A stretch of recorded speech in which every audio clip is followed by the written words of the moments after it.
Yan lang ho ang kaya kong ibida sa inyo mga kababayan ko na hindi kailangan kumitil ng buhay ni Presidente Marcos para lamang ikabango ng kanyang pangalan.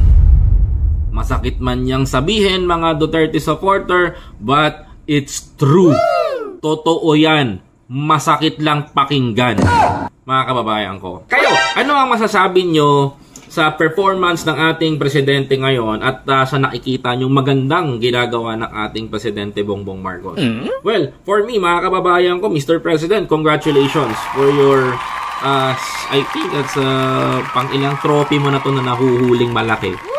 Yung unang-una, yung sinakay sa van na naitawid na. Ito nakakatuwa, no? Yung ban, mga kababayan ko, itatransfer na sa Metro Manila yung mga kontrabando. Makinig kayo, yung ban, mga kababayan ko, itatransfer sa kontrabando. Ibig sabihin nun, nakatawid na ng dagat. Nakakuha na ng mga mangingisda, itatransfer na lang sa ban, ihahatid na lang doon sa warehouse na pagbabagsakan. Tama ba ako? Wow. Pero ito, mga kababayan ko, sa dagat pa lang nasasawatan na. So it means mga kababayan ko, dito pa lang sa kalupaan, hirap nang maipasok yung kontrabando, paano pa kaya dun sa dagat mga kababayan ko kung nahihirapan na sila maipasok sa bansa natin. Mga kapatid, di ba? Napakagandang balita po nito. For me, Mr. President, congratulations. You job well done. Saludo ko sa dedikasyon mo. Saludo ko sa ginagawa mo. Sana yung susunod na presidente, ganyan din ang gawin laban sa kontra-droga. Naway sana ay bigyan ka pa ng lakas para labanan pa ng labanan to para sa bansa natin. Mr. President, grabe. Ang lupit mo. Ibang klase ang trabaho mong ginagawa mo. Ito lang pinatuna, sa totoo lang, sinampal mo na yung mga Duterte dito. No? Sinampal mo na yung mga Duterte dito na hindi kailangan kumitil ng buhay para sugpuin ang laban sa kontra-droga.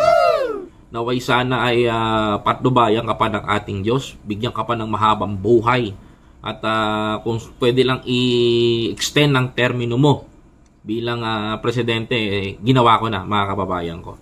Tawang-tawa lang ako sa mga wag kang makikinig dun sa mga paratang ng mga kalaban mo, sapagkat yung ginagawa mo kasi hindi nila kayang gawin yan, mga kababayan ko. Hindi kayang gawin ng mga ibang presidente to. No?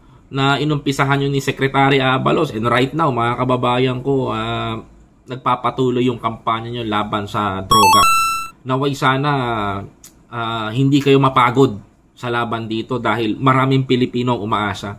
Isipin na lang ninyo, mga kababayan, kung yan ay nakapasok sa bansa natin, ilang libo, ilang milyon na kababayan natin ang sisirain ito ng drogang ito.